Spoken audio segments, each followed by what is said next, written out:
And we're live. Hello to everybody on the call. Thank you for joining us in BSC's very first event for 2022. Welcome and Happy New Year. My name is Alvin. I lead the data and research team at BSC, and I'm happy to be your host for today.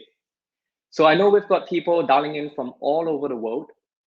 So good morning, good afternoon, good evening to all of you, no matter where you're dialing in from. Really appreciate that you're taking precious time off to join us in this special occasion. Now, since we probably want to wait a while for people to stream in, we've got some time, and it is the new year. Why don't we, pump up the energy level in the chat a little? I would love to hear from all of you. What is your outlook for 2022? So go ahead, type in the chat. I would love to see some responses. How are you feeling about 2022 and the year ahead? Cool. A lot of people are saying hello. Right. Hi to all of you. I'm personally excited about 2022. All right, come on, more enthusiasm, more excitement. Happy New Year to you. It's great to see all of these responses coming in. Oh, it's coming in fast and furious, starting to get more and more energy there. All right, so we've got a lot of content, right, lined up ahead of us. So great content and some really special announcements that will be happening along the way. So please, if you can, right, stay throughout the entire session and listen out for those exciting announcements. Now, bringing it back from the chat into today's content, right? BSC team is also super excited about what's going to come in the year ahead. And the theme for today, right, is about building scalable financial infrastructure to enable mass adoption. And when we say mass adoption, when we say scalable, we don't mean it lightly, right? We are not talking about just a couple of million more users. We're talking about a billion. We want to usher in the next billion users into the crypto and blockchain world, and we want to do it with you. Of course, I know it's an ambitious goal. You must be thinking, so how are we going to get there? And this is where we have two guests from the team, Gwendolyn and Sammy, who will be bringing us through how we're going to get to that vision. So first, we have Gwendolyn Regina, who is the director of investments at Binance Smart Chain. She has, of course, been quite busy, right, ever since we launched the $1 billion growth fund, where she's evaluating deals and advising startups. And because of that, she's got great perspectives in what's going to be the future of Web3 world. Today, she'll be talking about the strategy and kind of investment focus for the growth fund ahead. We also have Sammy Karim. So Sammy is the ecosystem coordinator for Binance Smart Chain. He is a crypto native, well-known in the industry. He's a super advocate for sustainability and innovation for the blockchain ecosystem.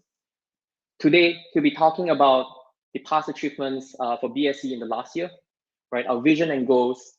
What are some of the current challenges that we have to scale, right? As well as our game plan for the year and for the year ahead and beyond. So I hope you're getting excited about what you're going to hear from them. So without further ado, I'm going to pass over the reins to Sammy. So Sammy, over to you.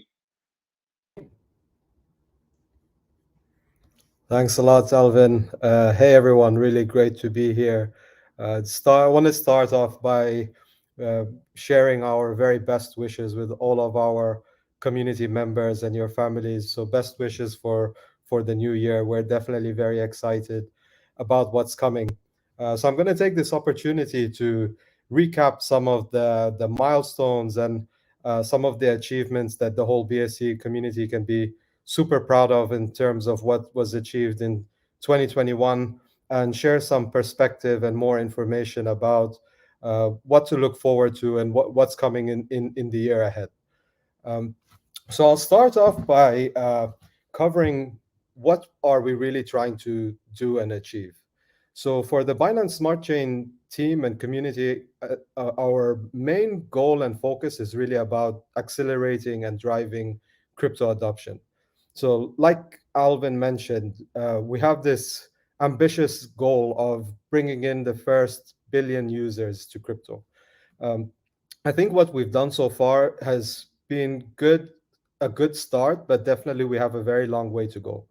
In terms of accelerating that crypto adoption and bringing that first billion users to crypto, we also need to think of what does that pathway to a billion users look like, and what does that really mean? From an infrastructure perspective, there's a significant need to increase the scalability, and that's the primary focus for us. So we're focused on how do we really scale the infrastructure to support mass adoption and decentralized applications that can drive massive user growth. So we launched, as many of you know, we launched BSC in September 2020. And since then, I think we've had a number of great achievements, but there are a number of focus areas as well. So highlight on 4 of them here. So these are kind of like foundational requirements in order to be able to achieve that very large user scaling and that pathway to 1 billion users. So one of them is secure and high performance multi-chain infrastructure. So what does that really mean? So today the BSC chain, it has approximately 1 million daily active users. At its peak transaction volume was about 13. Sorry, can we go back to the last slide? At its peak transaction volume handled about 13 million daily transactions and hasn't had any downtime since its launch. But that's with the current number of users, which is in the low millions. But if we need to reach 100 million, then eventually 1 billion, the current chain infrastructure and architectures are not enough to support it. We really believe that it will be an internet of blockchain, so a network of networks that will be required in order to power the applications that will be used by hundreds of millions and then eventually billions of users. On the infrastructure side, also really important in that vision of an internet of blockchain is interoperability and composability. So chain A needs to speak to chain D, chain B needs to speak to chain E, and so on. So we need to create and innovate more in the area of interoperability and cross-chain communication. I think today there's been really great work that's already been done by a number of amazing teams in the community, but there's still a lot more to do to create that seamless user experience, which is also quite critical and important if we are to be able to achieve bringing in 1 billion users into crypto. On the application and protocol side, on the DeFi protocols and primitives are kind of foundational infrastructure as well at the application level, on top of which many different applications can be built on top. And I think today BSC is in a fantastic position in its matured and growing DeFi ecosystem. But we need to continue the innovation there. We need highly encourage the DeFi developer community to continue to do all of the great work that's currently happening. In parallel, we also need to ensure that the infrastructure and applications and ecosystem also remains compliant, as well as meet the needs of the evolving regulatory and compliance landscape.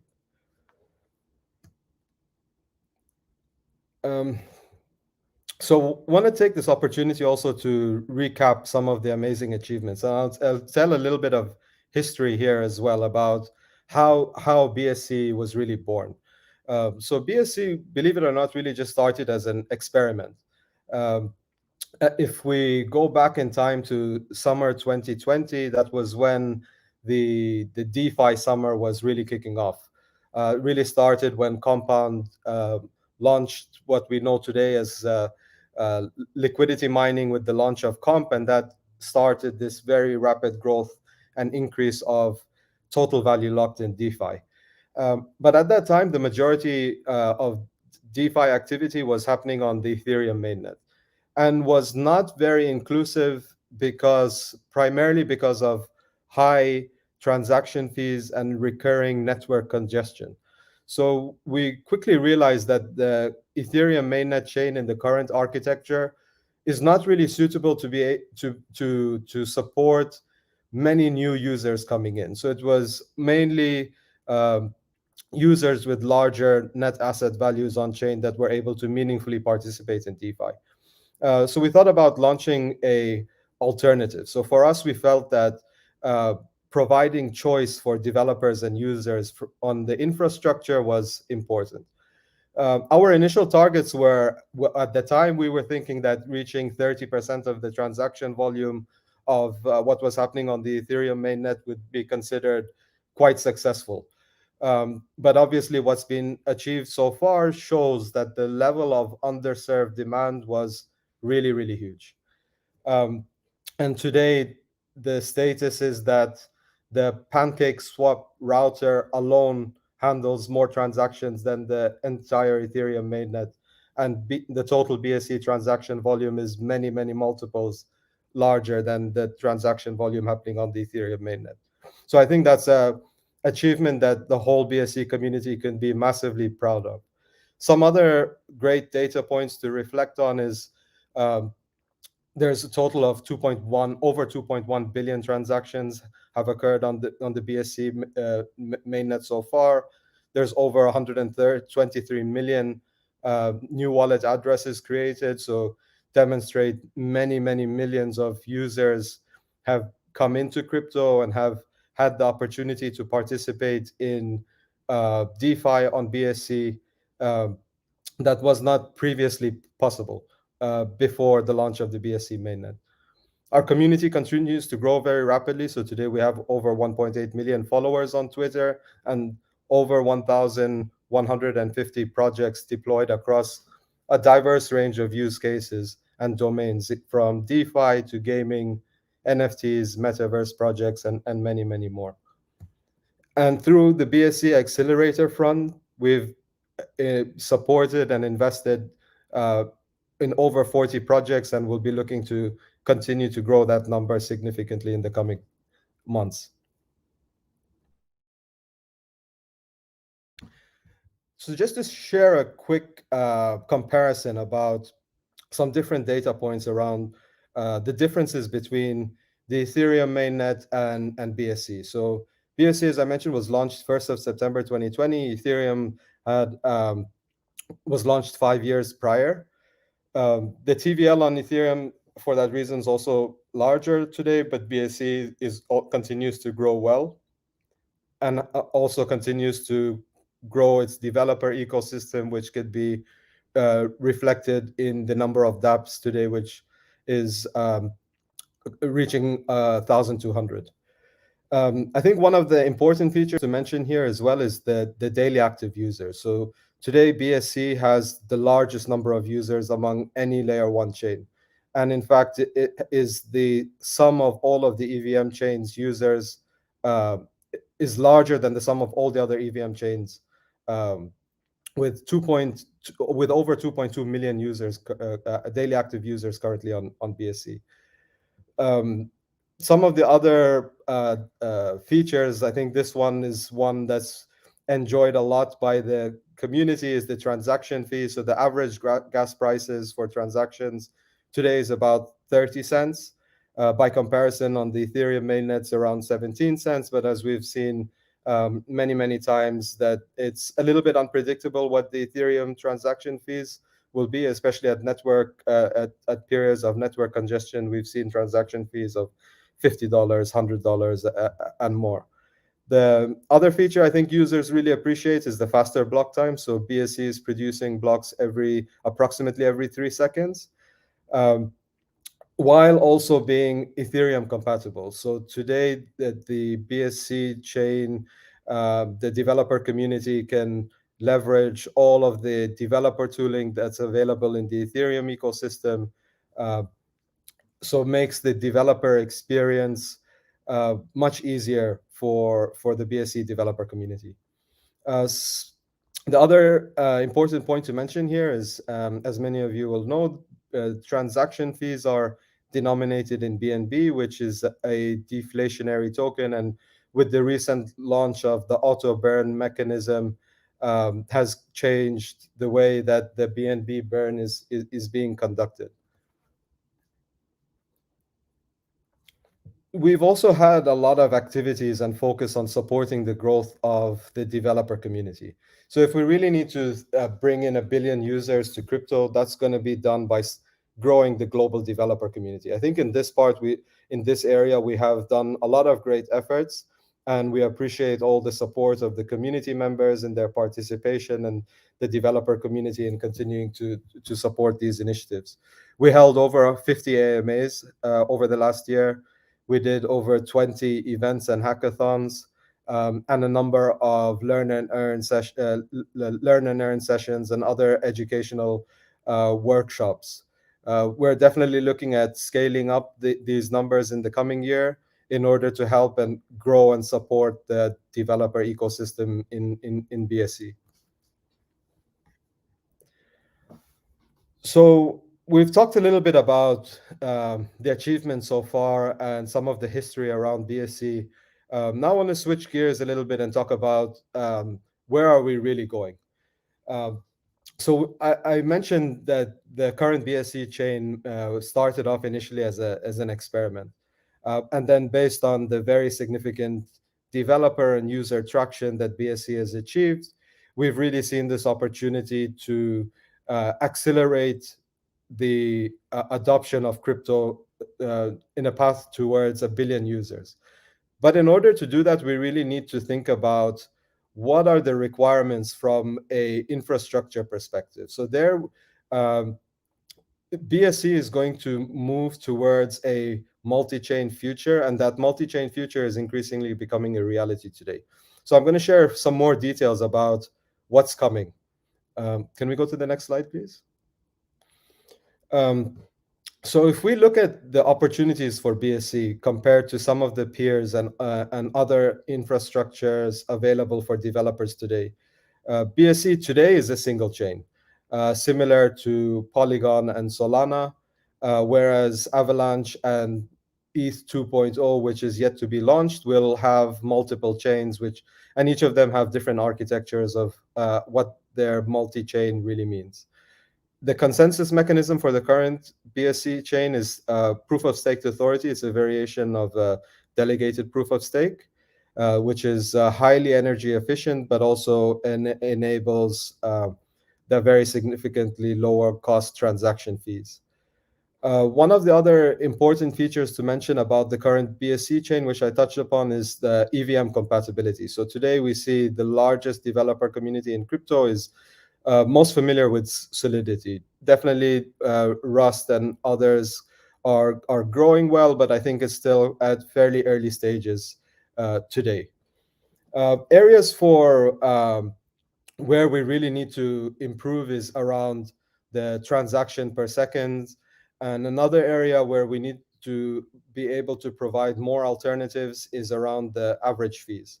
So with the current BSC chain, is probably quite well optimized for DeFi use cases. But for other types of use cases, especially in the areas of gaming, for example, we do see requirements of having to have infrastructure that can do even lower fees, so small fractions of a cent, for example, which is obviously not possible in the current BSC chain. So the multi-chain plans and future are being designed to address many of these issues.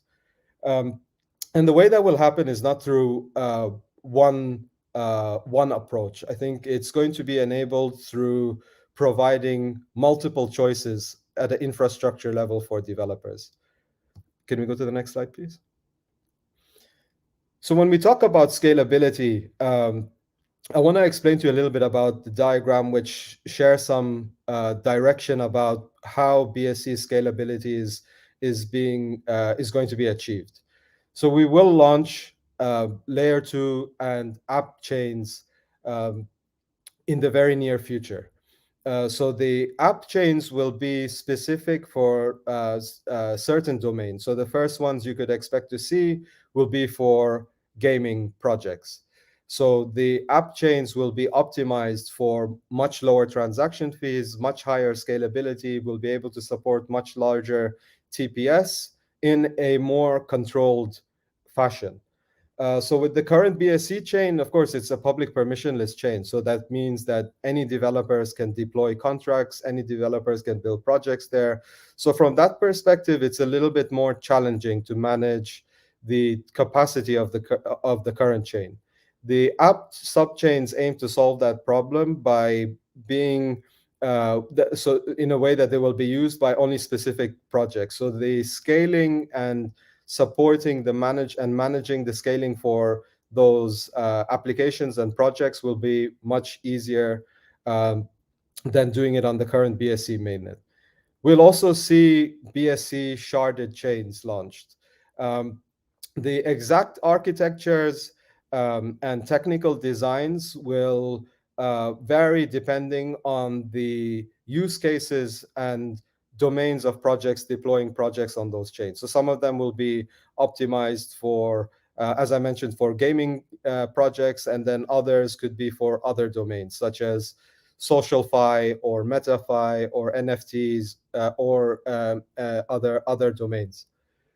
Um, so we've already seen this approach being taken by projects like Axie Infinity, for example. So Axie Infinity, many of you may know, has the largest user base among any decentralized app. And then number two is PancakeSwap. So Axie Infinity is run on its own chain, which is called Ronin. So they really had to do that because they're today at 1 million daily active users on their app alone. So they really they're able to consume the entire capacity of their own chain. So this approach is not unique to BSC. It's already being used by multiple other leading projects such as Axie Infinity. But BSC will also launch in the coming weeks and months app specific chains starting with gaming. So something super exciting to look forward to for the game developer community. Um, Also important to mention here, and I touched upon this previously, is while BSC will become a network of networks, it will also interoperate and be increasingly composable with other ecosystems. So I think that part is super important. So for applications to be able to be truly multi-chain, which will continue to increase, where you see applications serving users based on different preferences. So some users will choose the chains that they prefer doing their activity on based on various factors. However, BSC projects building on the BSC chains will also be able to be composable and interoperate with other ecosystems in an increasingly composable way. Um, Other important aspects and initiatives are around the core infrastructure. So for these type of high scaling, high throughput chains, there's a number of other challenges that the developer community needs to tackle. So oracles, the node infrastructure, data indexing, the block explorers, as well as other types of APIs and developer toolings need to be optimized and in some cases redesigned and rebuilt for these type of high scaling, high throughput chains. So I think we're still at kind of early stages on that, but there's lots of amazing work that's happening through a number of great engineering teams around addressing many of these problems. Um, Other developer tooling that's also being built will allow developers to build an application once and deploy across multiple chains. And the user experience is also going to be super important there. So I think many users today are familiar with using your browser extension, the most popular one, in which you have to go and add your custom network configurations. And it's obviously not an ideal user experience. And if we really need to think about bringing in hundreds of millions and eventually a billion users into crypto, that wallet experience needs to fundamentally change as well. The ideal scenario being that it becomes seamless. So the users don't need to switch networks. The dApps will push network configuration settings to the browser extension wallets directly without users having to do anything. So that's the kind of user experience that we really need to be working towards. In terms of cross-chain and multi-chain infrastructure, bridging is a key component of that. I think today the ecosystem is in a really good shape, but there's a lot of innovation and potential for improvements there as well. So the key partners such as Seller Seabridge, Multi-Chain, Layer Zero, and several others are working on improving the composability and interoperability, allowing for really multi-chain applications and new innovations around DeFi, gaming, and NFTs, and many others. So uh, here, bridging is not only about allowing assets to move back and forth bi-directional between chains.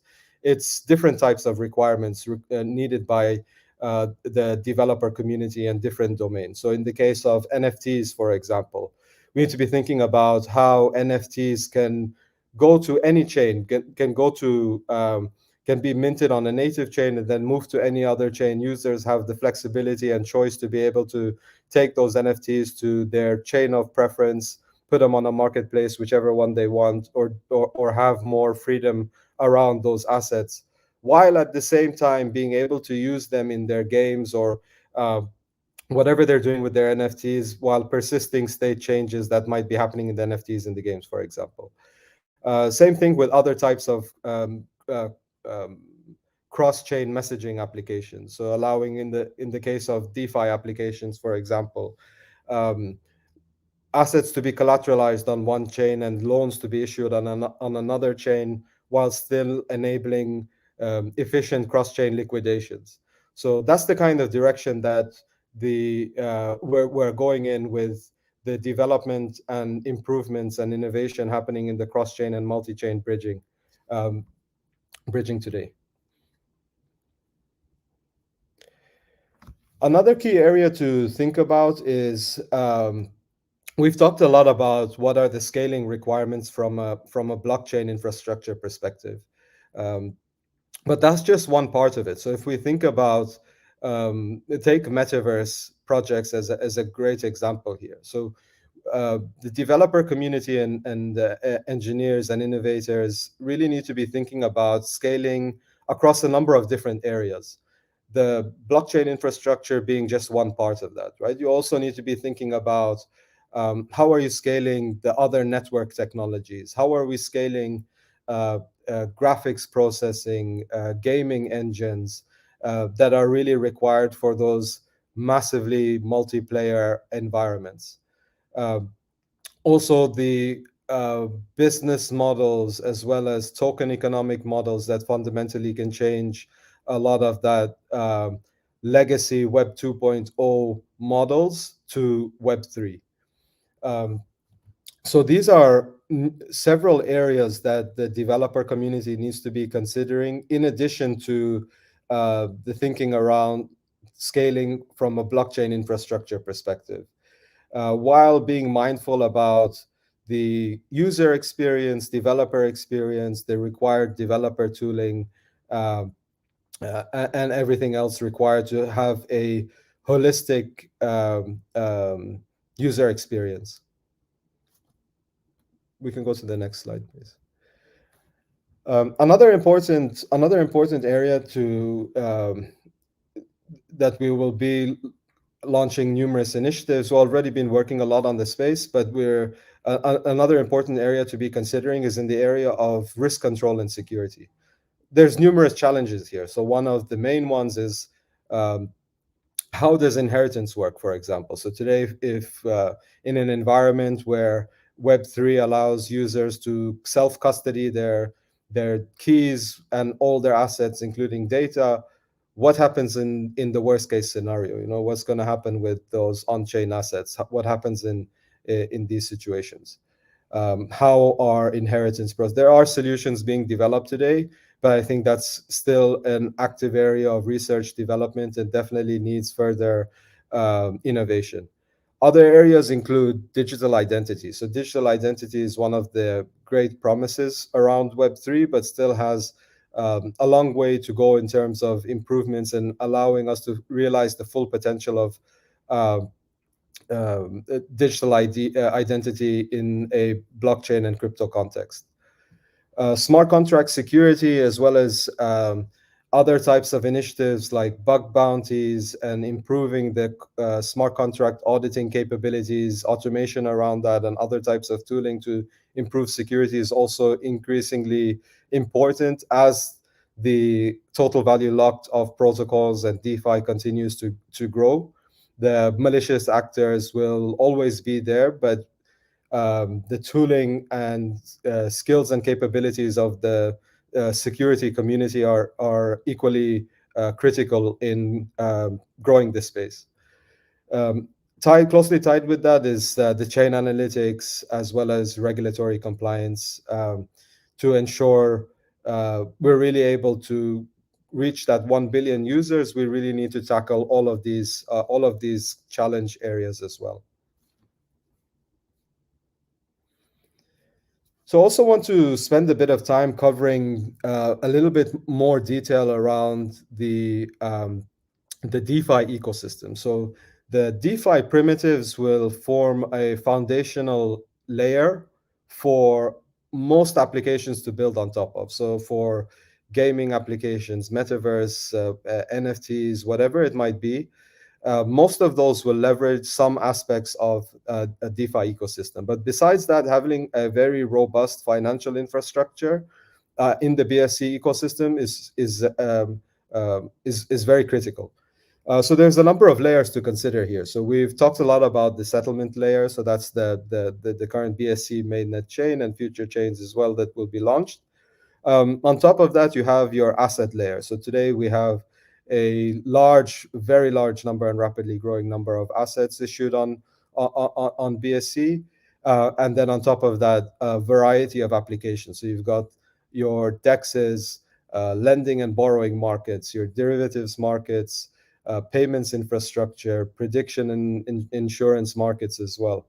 And on top of that, you've got your aggregation applications. So those are DEX aggregators, yield aggregators, NFT marketplace aggregators, as well as asset management and asset management interfaces, and a variety of wallet solutions and custody solutions for different types of requirements and market participants.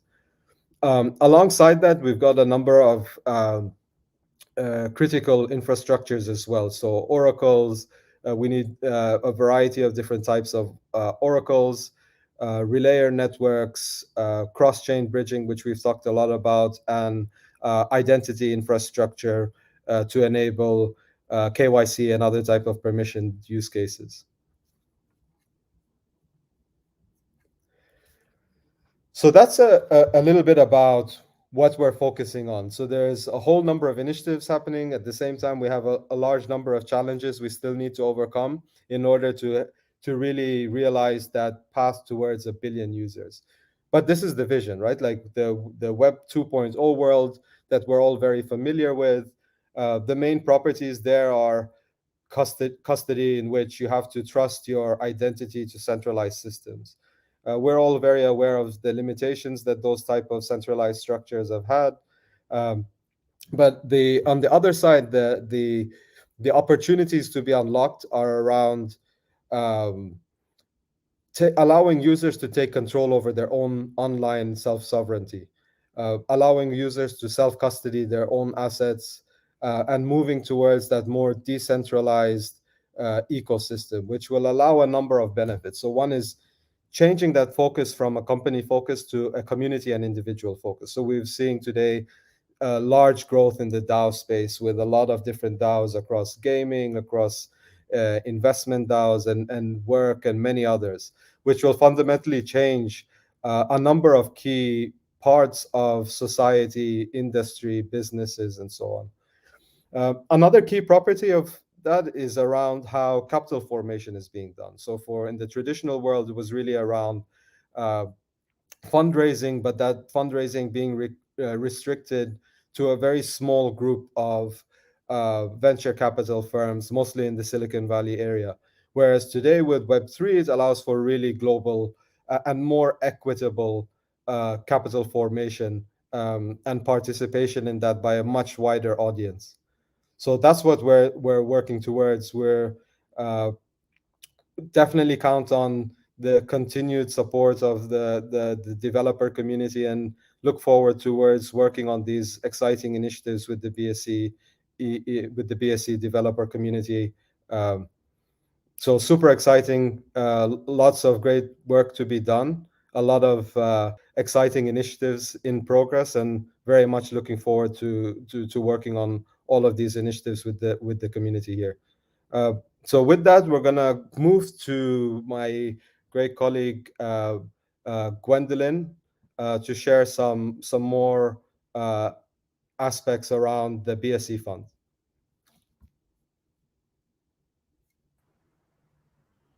Thank you so much, Sammy. Hi, everyone. So, again, good morning, good afternoon, good evening, wherever you are. So, Sammy has really taken us through the growth of the BSC ecosystem with, again, the help of all of you, right? It's a joint effort. All of us been playing different roles, been building, doing marketing, community management, investing. So on my side, my role has been to lead investments of the BSC Growth Fund. And this slide, we want to just introduce and kind of bring together some of the concepts that Sammy has kind of talked about. So Sammy set the ground for the technical challenges, that we're facing right now, or we want to address, moving forward. Because again, our goal ultimately is to get to 1 billion users, right? We want to grow the entire crypto ecosystem. So it's not just BSC. Our vision and our goals are really much larger. We want to, again, use and change the financial infrastructures of the world. So one key theme in which we're looking at is that when we bring all these aspects of the trends we are seeing together, this is something we call MetaFi, right? So again, NFT, for example, 2021 has been the word of the year. Many people, like my friends who are not in the crypto space are asking what is an NFT. Previously was Bitcoin, right? So we're seeing like all these different trends. NFT is one. Again, DeFi has been around for a while. Gaming again really took off with Axie Infinity, as Sammy has also talked about earlier. And of course, we see metaverses, right? Not just in the Web3 space, as we see in a Web2 space as well. Facebook changing its name to Meta, and just generally the industry now is just, we're seeing like a kind of a large kind of congregation of different things coming together really, but for us, really what this means is that we're calling it MetaFi. And this is really a world where you're living kind of two parallel lives. You have your physical life, your online life, and these are actually not new. But why MetaFi is because we think with this new trend, with what we're seeing right now, with what crypto and blockchain enables, this will bring in a closer working relationship with both our physical and online lives, enabled by all the different kind of the technical stuff that Sammy has talked about. For example, having your assets on one chain, landing based on that and stuff like that. So MetaFi is something that it's a theme that we're really investing around. And so we would love to kind of share a little bit more about the 1 billion growth fund, what we've achieved over the last year. And of course, it didn't start at 1 billion 1 year ago. As all of you know, when BSC started in September 2020, we also started 100 million. So 1 billion was an upgrade, 10 times upgrade, just about 1 to 2 months ago. And so, so we want to take you through a little bit of what we've achieved. Next slide, please.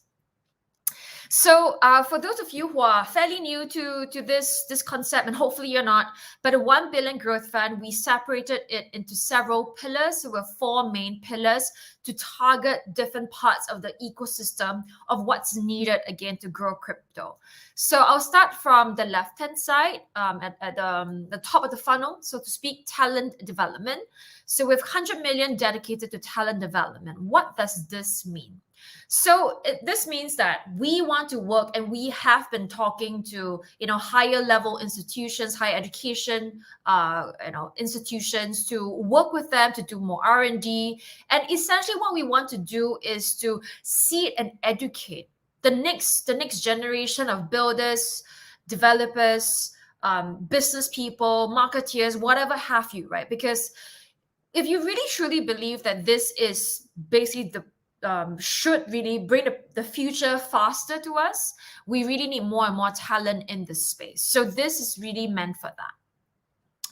Going on to the next bucket of support is 100 million dedicated for liquidity incentives. So this is targeted at dApps, so decentralized apps that are mostly DeFi. professional market makers as well, some GameFi, where the goal here is to help encourage innovation and to kickstart and hopefully provide sustainable liquidity and sustainable growth.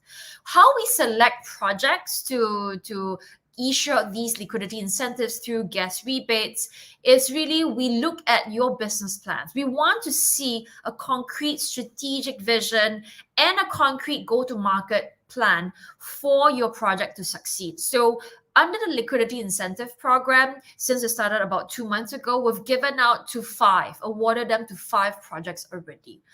And so we are looking for more, right? Because in this space, we really want to encourage just increasing and better liquidity. But again, always it's not just about increasing liquidity for the short term. Always want to see a longer term vision. So the third pillar here, 300 million, we've dedicated to it, is something we call the Builder and Incubation Program. So this links to talent development a little bit, but this 300 million is focused on the top depths that are already building in BSC. Those are really like succeeding already, having many active users and TVL, if you have you.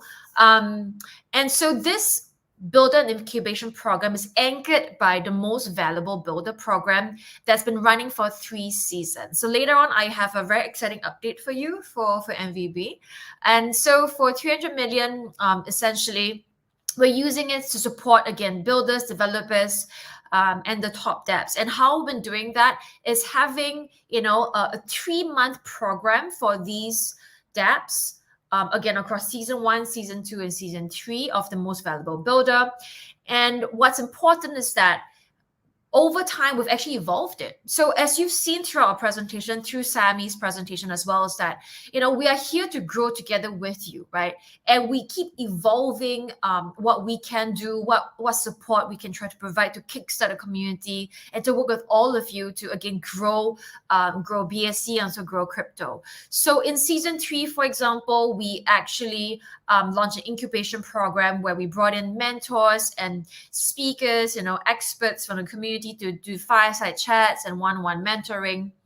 And so season 4, you see something else new later. But really, again, the Builder Incubation Program is focused on the top depths. The last pillar here is called the investment program. It's 500 million dedicated for that. The investment program is focused on direct investments into projects, to depths, to startups, as well as core investment programs. So next slide, please. So one big thing we announced we're super excited about, it really kickstarted already, is that in this attempt for us to really expand our reach and to leverage, partners and leverage people with large reach, large networks, and also institutions with large real life use cases. Animoca Brands is an example of, again, a blockchain Web3 gaming leader with whom we've got really great relationship, for the last few years, right? So this time we solidified our partnership even more by announcing and launching a joint investment program. So this is 200 million, where we're focused on early stage GameFi projects. So we've really, kind of worked on a few common projects together with Animoca Brands, and we're looking forward to onboarding and investing in even more GameFi projects through this investment program. Next slide, please. So for direct investments, Sammy mentioned earlier, we've done more than 40 over, close to 50 now actually, direct investments over the last 15, 16 months or so. And so this is a breakdown to kind of give you a sense of kind of what we've invested in. How have we utilized that actual money into a project, and when we do this, we get, when we invest, we take equity and our tokens. And this is the breakdown so far. So we like infrastructure and tooling. So this, again, links to what the presentation has been about, which is that we know that to grow, to scale, a lot of it really requires many moving parts, many different elements to it, right? And infrastructure is the base for everything. So we really like infrastructure. We really like tooling as well, because tooling here is a kind of a broad term, but essentially what we're looking for is stuff that makes things easier for other people, makes things easier for other builders and developers, makes things easier for a retail user, perhaps, right? So we talked, Sammy talked about wallets, for example, in terms of, how having the dApps pushing the configuration settings. That's one example, right? We need stuff that makes things easy for our mom and dad to kind of use the web, use Web3. So basically, this is really about bridging Web 2 and Web 3 as well. So we've done a lot of DeFi. We're looking for way more DeFi 2.0 projects, because again, we're always trying to evolve, together the crypto ecosystem, and we want you to evolve as well. We want you to be more innovative, like really think from first principles. What can you do in Web3? What can you do in blockchain? Gaming, as mentioned earlier, was one huge thing as well. And of course, NFTs. I'm just reading out words here, but the keywords here, but you see why shortly. Again, always linked to Metafy. Next slide, please.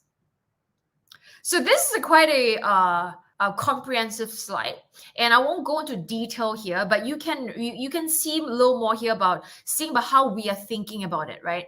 So this again brings together what we've talked about, where we talk about the technology infrastructure, what's missing, where we want to improve. We know that we need to do even better so that we can scale better, and scale much more for prepare ourselves much more for a multi-chain world.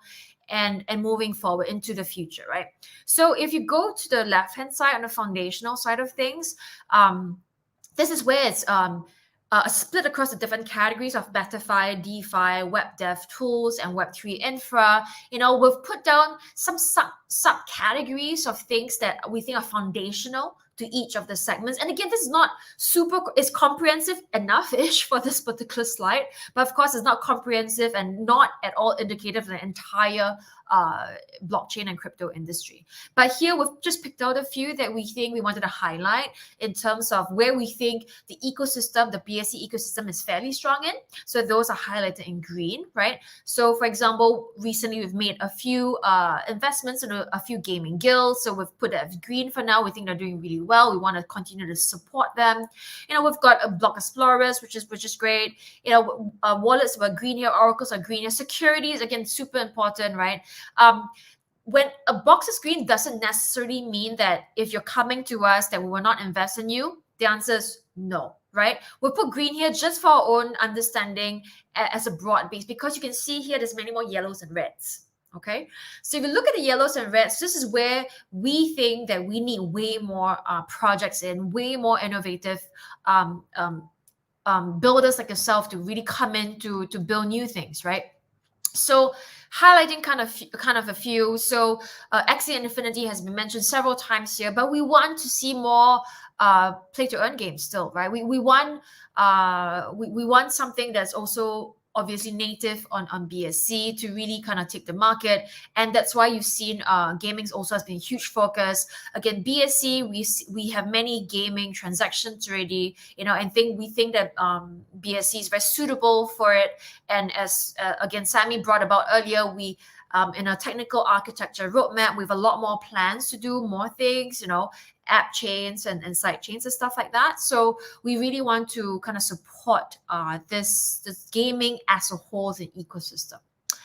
And if we go to other parts of the yellow kind of boxes, I'm gonna highlight again a few. So open NFT marketplace, NFT development platforms. We have some NFT analytics already. So NFT as a bucket, is something that we've been very wholly behind in. And it's something that we know that, a lot of you are looking for more things, on NFTs on BSC. So we hear you and we really want to support that as well. So we have been actively talking to many projects that are building in this space. You will see some new investments soon, announcements soon, but still we're looking for more. So if you are doing something in NFT space, everything from infrastructure to tooling, be it easily creating and minting NFTs, be it, buying and selling or lending, whatever, or collateralizing NFT, what have you, right? So NFT DeFi, if you will, as well, right? So please do reach out to us. We want to hear from you. We want to see what you're doing and to understand how you fit in with the entire crypto and BSC ecosystem. And we want to support you. So and then going to more of the REITs, right? So this is where we think that the BSC ecosystem is we really need more of that, right? So going back to gaming, on the top, in the middle column, the top one, we put XX to earn. So that's like blank blank to earn, because we think that in this space, with the ability of blockchain and crypto to enable kind of new value chains, right? To change how value is transferred and to just make it more democratized, for example, right? So we've seen projects like Genopets, a move to earn. So we want more of that. We want stuff that really redefine like what you can do as an everyday human being during your daily lives, rewarding you for walking, rewarding you for doing your laundry or whatever it is, right? So we want projects that are imagining, again, new ways of transferring value and creating value from different pockets and just making it more equitable, essentially. So please reach out to us if you have innovative projects. And linking to that also is that we think that a lot of this can be very, very social. So something, we don't have a category listed here, but it's a theme that actually underlies everything. It's something is like social vibe, right? So virtual social is one thing we had it in one of our slides earlier on. But essentially we think that in this new world of MetaFi, everything can be made way more social, right? And again, with the ability to redefine certain how value chains are created, we think sociability is going to be a core part of many things. Again, DAOs is an example of a different kind of sociability, right? It's a new kind of coordination sociability. So the many different things that we are seeing come together, and how it actually evolve, I'm not sure anyone really knows, right? Which is where this question mark is really exciting for all of us, right? But what we do understand and know is that these are themes that will stay, because I always say that human nature and human behavior does not change, really. It's just different technologies enable and amplify different kinds of behavior. So what we're looking at in terms of this is that I want you to think, like, what do you do? What do you and your friends enjoy doing? What do you enjoy? Where do you hang out with on Web 2, right? How can you bring this onto Web 3 in a more social way and a more crypto native way? But also then always a caveat is they always think from first principles and not just do something for the sake of I don't know, creating a token or something, right? So we're really looking for that. And all this is under a kind of a MetaFi kind of thesis, which I'll go into in the next slide very, very shortly. But I'll just quickly highlight something else as well, which is DAO enablers. So this on the rightmost column, if you look at it, is the yellow box right there. So we've mentioned DAOs again before, and we think that DAOs would be a key term for 2022. So we're looking for more DAO enablers. What does DAO enablers mean, right? So we've already have, again, many DAOs around, different kinds of DAOs, right? Investment DAOs, NFT DAOs, what have you. But what we think is missing still is that it's actually not super easy to create a DAO, right? It's still not yet, right? And we want this to be way easier, right? So again, linking back to something again, Sammy has said earlier, is that there are many different things that really is possible. But you and I, we've been immersed in this world, right? To make it even, to get to 1 billion users, to get to even more than 1 billion users, we need things to be way, way, way more easy, right? We need the user experience, to be much more seamless. So one big theme we're looking at is DAO enablers. We really want to see more tooling, infrastructure, for the DAO space to enable this space to really flourish. So please reach out to us as well. Next slide, please. So this inverted pyramid is something that we want to show you how concretely we think about investment strategy. So this is focused on just the MetaFi category for now. And MetaFi, again, is a huge thesis for us where it already combines many different themes, right? So if you look from bottom up, again, we've divided into foundational, kind of infrastructure layer, so name services is related to digital identity, which we talked about earlier as well. And we go up, the pyramid, where we need tooling, to create stuff, to create NFTs, for example. Again, DAO enablers is part of it, right? And then with the application layer, again, more games, we want more fan tokens, we want more mobile first games as well, right? We want more of that. And then the interface layer is something that we've put as a red right now. Is kind of in a very like further down the future, but again, it's how you interact with this metaverse, with MetaFi essentially. And could there be a theme here in MachineFi? I think the answer is yes. But how exactly that will look like, how will the financial infrastructure and again value chain change with that? I'm not sure anyone knows. I don't know, right? I'm looking forward to see how this evolves.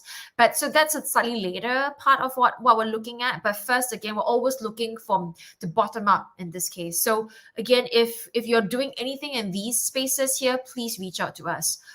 On the right-hand side, you see some logos of projects that we've invested in. So these projects, all of these projects we've invested in like basically this year, right? So and 90% of the logos here, and they're not many, I know, has been invested over the last 2 to 3 months already, right? Only. So we've been actively really again strategizing, but also actively investing in this space. So this we really want to promote, use MetaFi. I mean, we think that MetaFi, again, is a thesis that really encompasses a lot of things. And we really believe that this is the way we can get 1 billion users. So again, recall for BSC, our all-time high was about 2.27 million active daily addresses. So we are about 2 million, right? And we want to get 1 billion. And the key way to get there is to really cross the chasm. So again, cross the chasm and bridge Web 2 or Web 3 earlier, and develop all the different gaps in terms of infrastructure and even on the application layer. Next slide, please. So this is one big announcement. So MVB, so now changing gears a little bit, again, back to concretely a program. So most valuable builder, again, it's been around for 3 months, but drumroll, okay, not really drumroll right now because you're seeing it, but essentially for MVB4, we're announcing it in January, which is basically now. We're going to start soon. And this time, it includes investments. So you can see the price money here. For the final top players as well as monthly stars. So we're looking for participants, and from all of you, we'll select the top players, the monthly stars and the top players, and we will invest in you.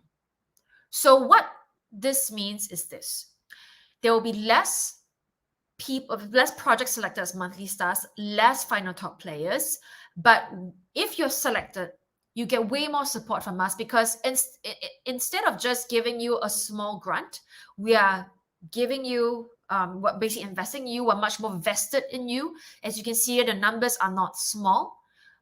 So we're looking for projects that anything from pre-seed to seed Series A kind of level. What this means is that, maybe you have an idea, maybe you have just a mock-up. That's okay. But what we like is that if you bring that mock-up to a bit of like an MVP at least, right? So a minimal viable product where you have actually coded something, you've got something working that we can test around and stuff like that. That will be the ideal stage, right? And the next ideal stage would be that if you just launch, or you've got some traction as well, that's all in. We're happy to look at kind of a range of projects. If you're a project that's slightly later stage as well, it's not there's not a fit.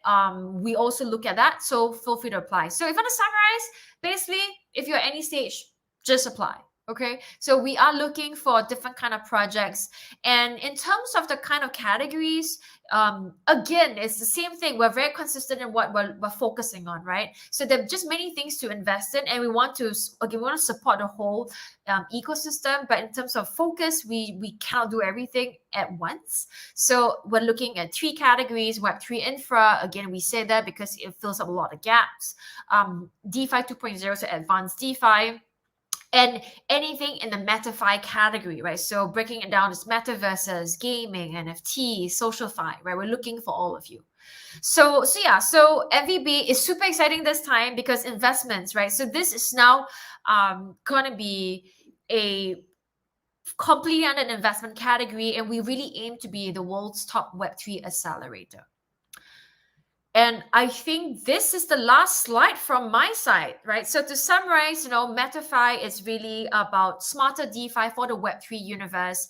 And you can follow us, follow the BSC core community here on several social media platforms here. And at this point, I'm going to thank you and pass the stage back to Elvin.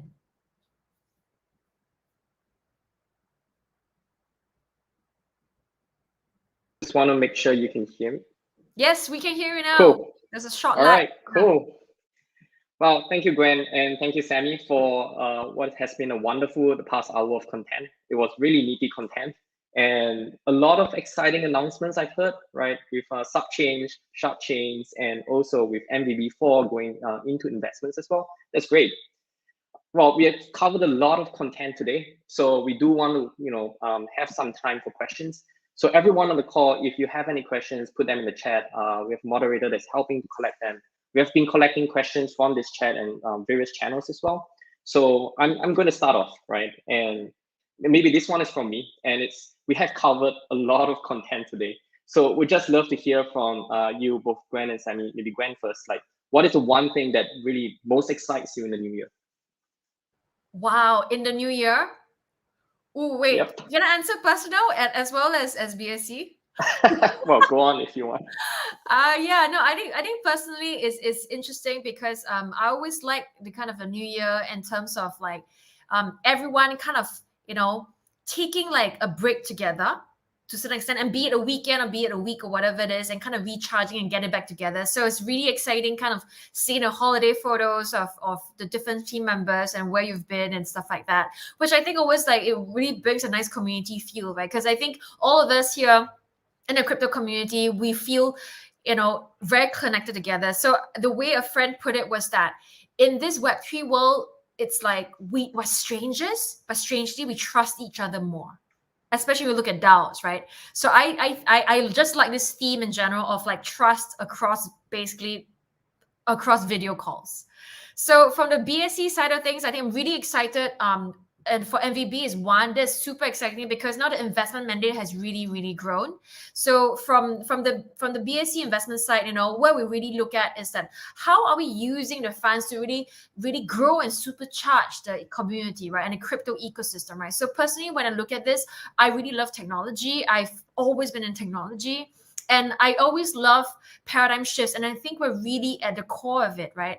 And I love in my role where I'm able to look at so many innovative projects, talk to so many amazing teams, kind of building so many things. And with MVB, for example, this increases, our investment mandate, where we really want to expand and again, meet even younger dApps, younger builders. We see younger meanings in terms of the project, right? What you're doing and how we can really supercharge and work with you. Because really, I think there's so much going on, so much innovation going on. I mean, I don't think I can't keep up with everything, right? I want to, and I'm trying my best, but it's so hard, right?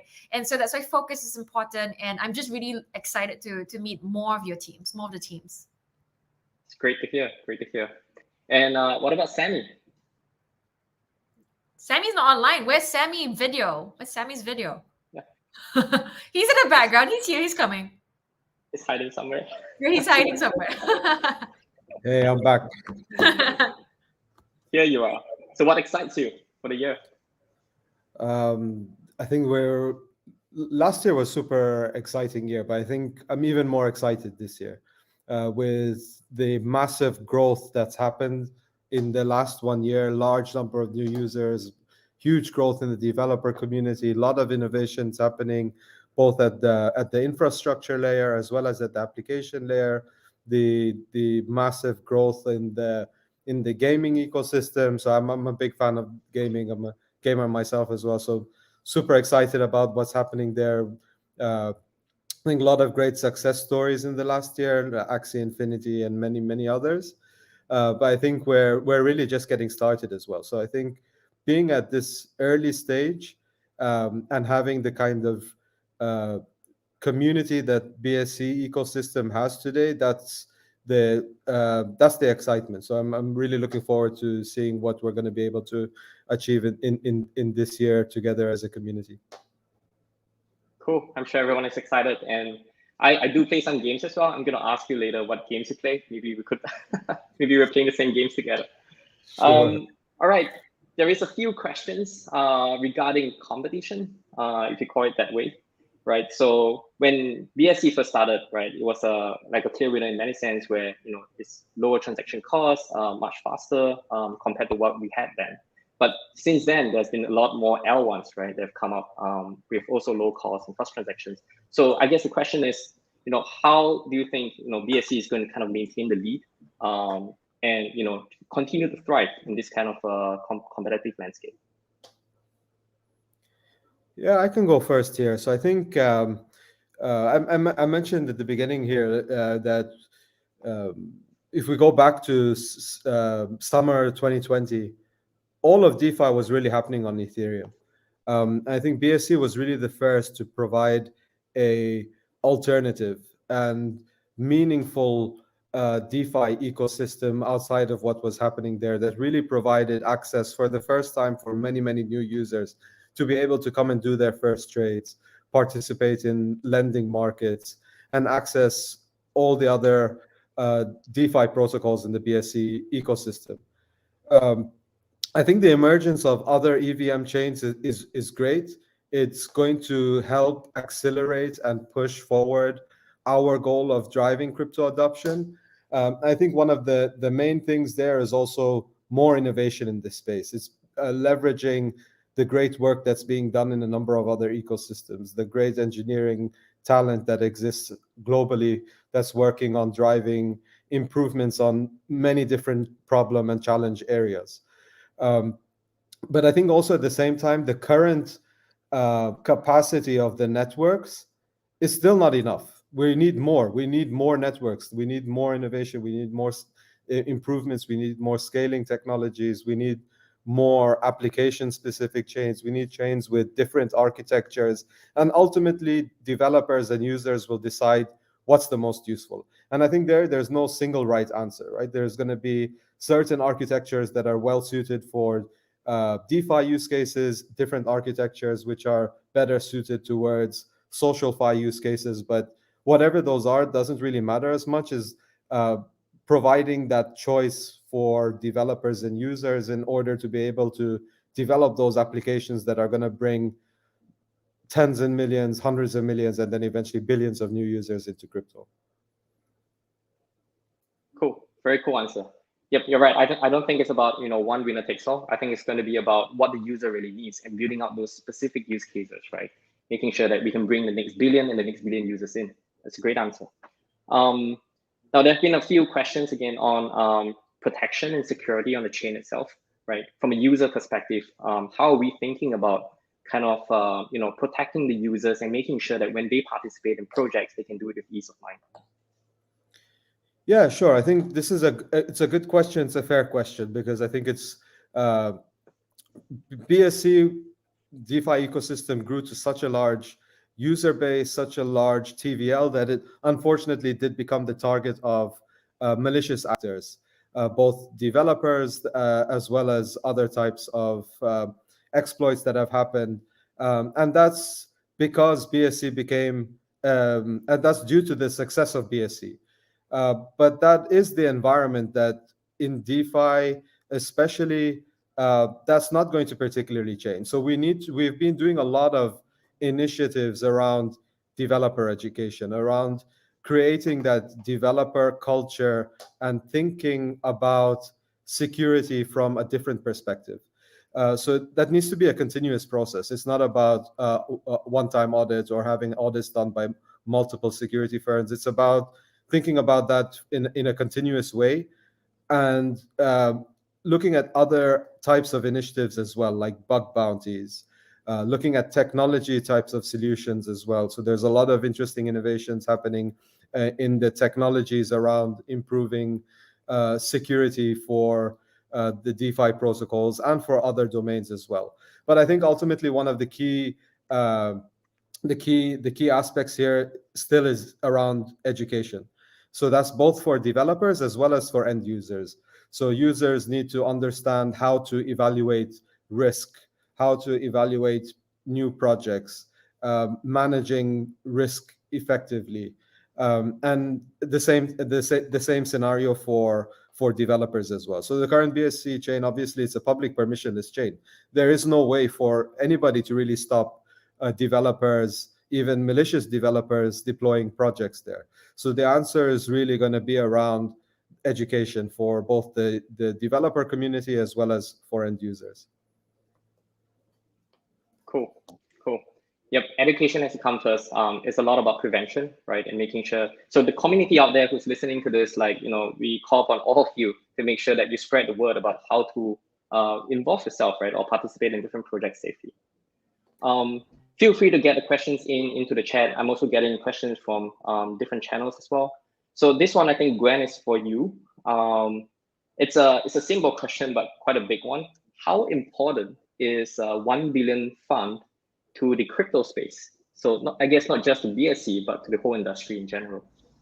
Yeah, no, that's a great question. I love that. Like whoever asked that question is thinking globally, which I appreciate, right? So yeah, so you're absolutely right. Thank you to whoever asked this question, because when even though we're all from the BSC core team, again, we're all really thinking bigger. We're all in this space because we love technology. We love the paradigm shift that Web3 and crypto has offered us. And so how important this 1 billion is that I actually think 1 billion is not enough, right? I mean, 1 billion is a lot of money, but I don't think it's enough, right? We need to think even bigger. So I think 1 billion is really just a start.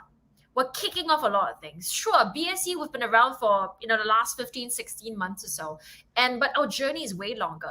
The Ethereum started 4 or 5 years ago, right? So the whole computing paradigm that we're in now, this new paradigm, is really very, very new. We're really just still in the early adopter kind of technology life cycle chart, if you've seen that, right? So we're just early, reaching just 200, 300 million crypto users globally. We have 8 billion, more people to go, essentially. So where are we? Is that we're really just at, I don't know, if you look at a 12-hour clock, across the analog clock, but just like maybe 1 minute or something like that, right? So we think that 1 billion is important because we're kicking start. You always have to seed something, and with the efforts that we've been doing, again, we've been very thoughtful about targeting the different kinds of people, and again, types of people who are needed, the talent that's needed in the ecosystem. So this kickstarting is absolutely important, because when you're new to the space, you also need mentorship. You need someone to kind of bring that wealth of experience to you. It just levels you up quickly, right? Rather than you kind of reinventing the wheel, you can level that up. So through our efforts in the 1 billion, we're really trying to bring a community better together, to bring the different expertise together, so that we can all help each other level up even faster, right? So I think it's super important in this shorter, medium term, to kickstart the space, to supercharge it even further. But in a larger scheme of things, come on, we've got, decades more to go, right? This is just a drop. We are looking to way more. So we want to do way more. So look forward to maybe more than 1 billion at some point. I mean, I'm not promising anything, and it's not even my call, but together we show that the BSC and the crypto ecosystem are really active and innovative. Collectively, we can grow the whole pie together. Very cool. I could almost sense some of developers just standing up from the chairs when they heard 1 billion is not enough. I'm sure everybody will be looking forward to that. In fact, there is actually someone who asked about the fund itself, right? Someone who's building a NFT P2E game, and it's a long-term project. They haven't had been in MVB yet, but the NFT artworks are done and so on. I guess this is more general for people asking about, how do we apply for a seed fund? What is the process? Yeah, thank you, Alvin. So we do have a very streamlined process, because there are many of you out there who are doing really, really cool stuff. So we have an application form. It's bit.ly/BSC Fund app. And the team, yes, thank you so much for highlighting that. So this is the application form where you can submit your details, including your deck, including screenshots, a beta product if you have at least, that allows us to kind of play around with what you have. And then we'll look at everything, and we unfortunately we cannot reply to all because we have just too many, and we're still growing the team right here, but we will reach out to those that we think are more ready. So even if you think you're too early, just apply. Just because innovation, we're looking for innovation. We're looking for good traction as well. We really want to not be close-minded, right? So we want to make sure that we're seeing as much as we can. We don't want to write things off too early. So I think to that specific question of you've got some stuff going, some stuff not yet, go ahead and apply. And we'll reach out to you if we think that there's something you're doing that is super interesting and we can talk to you. Cool. Right. So there's a call out to everyone, right, who has great ideas. Please come forth and apply for it. There's another question which goes back to the kind of the foundations or fundamentals of how we can scale.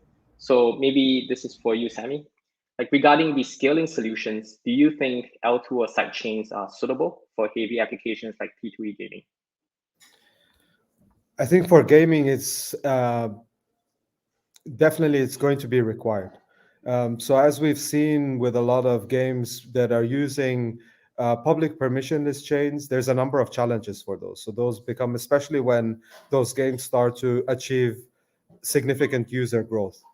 The challenges are transaction fees on those networks are dynamic, of course, based on the level of utilization of the network. So at times of peak network utilization, you can also expect increases in the transaction fees, even if the transaction fees are relatively low, but they become significantly higher during those periods. So you lose certain aspects of control from a scaling perspective when those games are being deployed on public permissionless chains. So on the application specific chains, on the app chains, the developer teams, the project teams will have much better control around the user experience, especially when those games start to achieve more significant user growth. Other advantages are also around configurability. So being able to work with protocol teams, especially game developing teams or game studios working with the BSC team, for example, to provide infrastructure that's going to be more suitable for the specific requirements of your game. So, and of course, the games are different. Some of them have different designs in terms of what parts are on-chain, what are the types of transactions happening. So we look forward to working with the game developer community to build out these infrastructure for different requirements around gaming projects. So I think that's definitely a key direction which we're going to be working on in the coming months, and welcome more participation from the game studios and game developer community to work with us to build that infrastructure out. Cool. All right. Time is running short, so we'll probably go for the last question for today. And we have heard the term MetaFi quite a few times from both of you, and it's going to be one of the big concepts, right? That's going to be pushed out in BSC. So I think you have both talked about the concept and stuff, but from a user perspective, right? How would MetaFi be and feel like? That's a great one. Sammy, as a gamer, do you want to start that first? And maybe Elvin, you can also participate, and then I can add on later. Yeah, I think it's there's a very wide design space around what MetaFi is going to be able to mean and what are the type of experiences that is going to be able to unlock for developers and users. So for sure, I think today we're seeing the early versions of metaverses. Of course, with people that spend time in Decentraland, see there's a lot of challenges today. It's a great experience, but it's still today, I think, a lot of areas for improvement. So it's while it's a great digital experience, it's kind of lonely sometimes in the metaverse, to be honest. Like that social element has to improve a lot. It's about how do you really create the ability to have meaningful social interactions inside the metaverse. And as more games start to emerge inside the metaverse, as different types of events and experience start to emerge inside the metaverse, I'm sure there's going to be a lot of great innovation, a lot of great tools and applications that are going to be built to improve those experiences from where they are today. But I'm super excited to see where that's happening. And also, if you think about what's happened in the last 2+ years at a global scale, right, where people are working from home, have like different types of restrictions in different countries, and are being forced to do more and more online. So that type of digital experience has really changed a lot. And the metaverse, MetaFi has a huge opportunity to kind of capture different types of experiences for people, right? From gaming to shopping to entertainment to music, sports, and so many other types of interesting experiments that are going to be conducted. So super excited to see how that's going to play out. Yeah, I love it. So I think for the way I kind of look at it is, and just now when I was describing, I guess, the investment kind of focus and the landscape, I kind of talked a little bit about it, but I can give you a concrete like thing on what I'm thinking of it, right? So this is like kind of bring together several things. So imagine that, let's say, you have your fitness watch, right? They're tracking your runs in the physical world. Imagine that data is much more linked to your avatar, right, in the metaverse. And then the more you run physically, the fitter your avatar gets as well. So not just you in real life, but the fitter your avatar gets. And maybe that allows you then to, I don't know, purchase more, right? Another armor or whatever it is, right? So, and vice versa, right? And then your avatar gets stronger, beats more people, whatever, earns more points, and then that then can also, maybe you buy more virtual goods, which then links to actual physical. You can upgrade your fitness watch. So I really think the value chains and the economies are getting more and more linked, right? So not just on the physical, using this running and fitness as an example, but imagine again, as Sammy mentioned, working, right? So now if we do like meetings in the virtual world, how would it look like? We have more data of how everyone is working, what time someone prefers to log on and start working, and stuff like that. Imagine all that feeding into again, like products, being able to target you better. So I'm not saying I want to encourage advertising, right? But imagine the amount of data that enables much more nuanced like living, essentially, and just data transfer again and value transfer.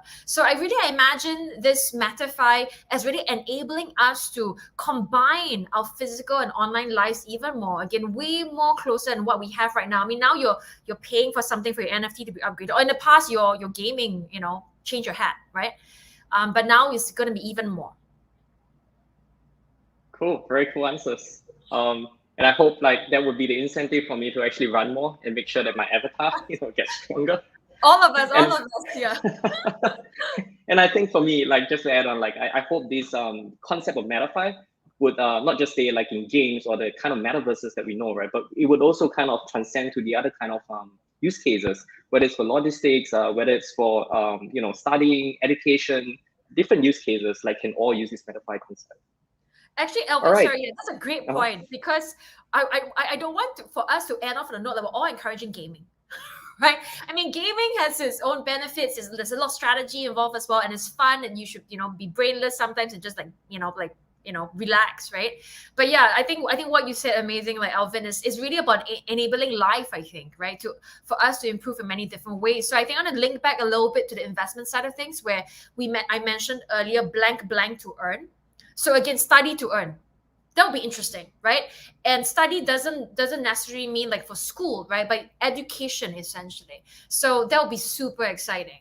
Yeah. So Elvin, great point. Thank you. Well, you summed it up quite well. It's about enabling lives. And we started the presentation talking about bringing the next billion users, and let's help to enable those 1 billion users' lives, right? Through all these concepts that we have. So thank you everyone for participating in this. Really great questions that have come, and really hopefully you find some of the announcements really exciting. And I'm sure some of you are already planning to do something. So keep your ideas coming. The applications coming as well. Any questions, feel free to reach out to us on the official channels. But yeah, so have a great year ahead, and let's keep connected. See you all. Bye. Thank you, everyone. Happy New Year. Happy New Year. Bye.